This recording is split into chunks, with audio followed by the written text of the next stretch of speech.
What's going on, guys? My name is Shadowghoul131 and we are back today with our week 5 team builder in the NPL with my co-captain Sarah, of course. Hi.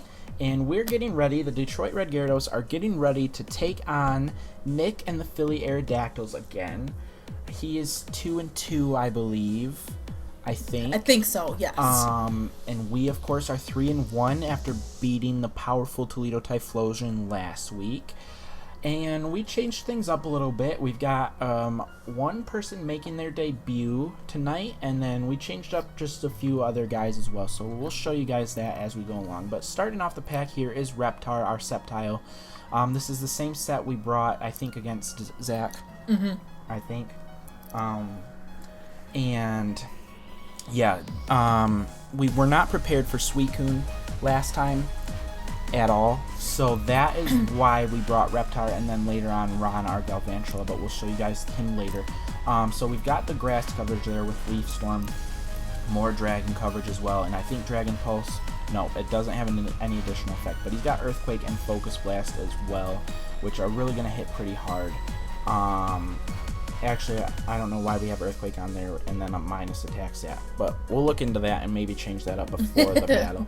And then he does have 252 into special attack, 252 into speed, and yeah, we're hoping he's going to be pretty useful. He has the Philly Aerodactyls have Rhyperior as well, who is hit really hard by grass types, so hopefully Reptar can put in some good work for us. Next up is Dragoon, the Garchomp, of course. He was key last week, thanks to you, Sarah. Yes. With getting the rocks up as our lead. That was really key to beating the Toledo Typhlosion, so that might be something we consider leading as well, so that we're getting residual damage up on everybody. He does have Ferrothorn, of course, which can rapid spin rocks away.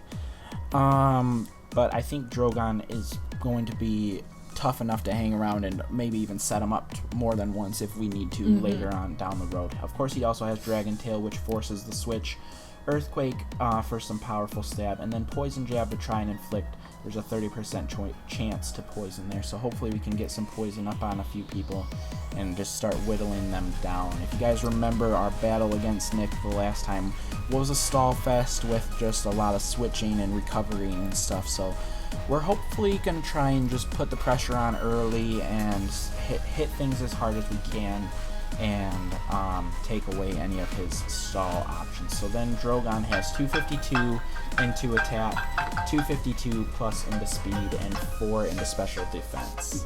Sorry, guys. Go ahead, you can answer. We'll pick back up.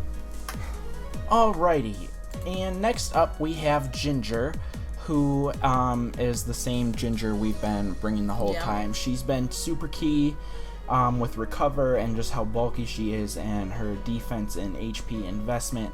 She can take a lot of hits.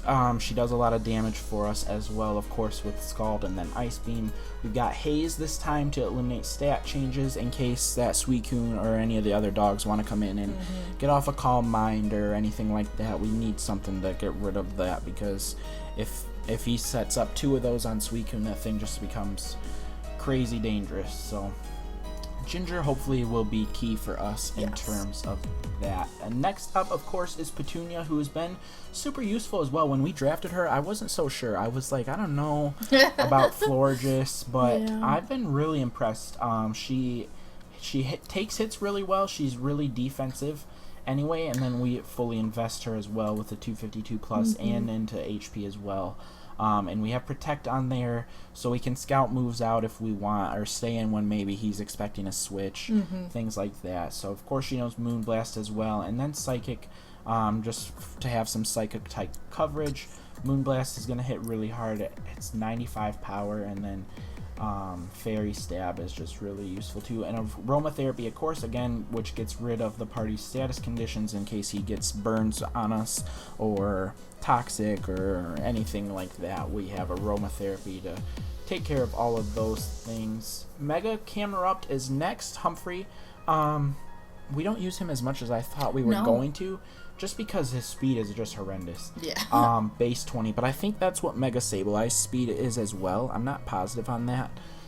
But, so both of us this week have a slow mega, but Humphrey just hits way too hard not to bring him. Base 145 special attack and then fully invested is just insane. And I mean, we can put the other EVs into HP because he's incredibly bulky. Base 100 defense, base 105 special defense. Just on their own is crazy. So he knows Earth Power, Ancient Power, Fire Blast, and then Hidden Power Ice. So hopefully we're able to get in a lot of work there with Humphrey. He can hit really hard. He is slower, but I think he's bulky enough to live hits and then just absolutely destroy things with Earth Power and Fire Blast. And I think it's fun to use Humphrey, I think, just because of how powerful he is. And then making his debut here at week 5, Ron's been riding the bench for a while trying to get in. We're finally giving him a shot here, and I'm kind of excited, actually. I wasn't sure about Galvantula. We drafted him because of the electric type. We wanted that coverage. And then after seeing everyone else's drafts, he doesn't really fit that well, but I think we're going to try him out and see how he does. This is, as usual, we looked at Smogon to see what we should do, and they had this pretty promising set, I think. So he's holding the Life Orb to boost his attacks a little bit more, and he does have Sticky Webs, which is going to be cool because it's set up like rocks, and then it just lowers speed every time things switch in. So he already has a decently slow team, and so it's going to make everything even slower. It'll make Humphrey win a speed tie against Mega Sableye. It will slow down his incredibly fast legendary dogs. So I think that's going to be useful. And then Compound Ice boosts his accuracy. So we've got things like Thunder, which has only 70% accuracy, but it's even more than that, and it hits at a powerful 110. And then we've got Bug Buzz and Energy Ball on there as well to cover Bug Buzz's stab, of course, and Energy Ball is there for things that would want to switch in predicting an electric type move. And then so we've got him fully invested into speed and special attack and 4 into special defense. I think Ron's going to be pretty useful. Yeah, I think he might be. I'm excited. He is, of course, shiny, which makes him look super cool and kind of menacing. But yeah, I think that about does it. We're excited, I think. Are you excited? Yep, I'm very excited. We're what, on a 3-game win streak? Yes. We're on a 3-game win streak. So I hopefully we can continue that. Yeah, I think that's all I want to say about that. If we can continue our win streak, we'll be in good shape. But I mean, if we lose 2, we'll still be 3-2. Yeah. So we'll still have a positive record, which is going to be pretty good either way. But I'm excited. I think we can get a win here. All right, if you guys are excited to see the battle, make sure you hit that like button. Let us know down in the comments what you think of the team. If there's anything you would have done differently or different moves or anything of that sort, let us know that in the comment section. And of course, subscribe so you don't miss the battle. Alrighty, thank you guys so much for watching, and we will see you in the next video.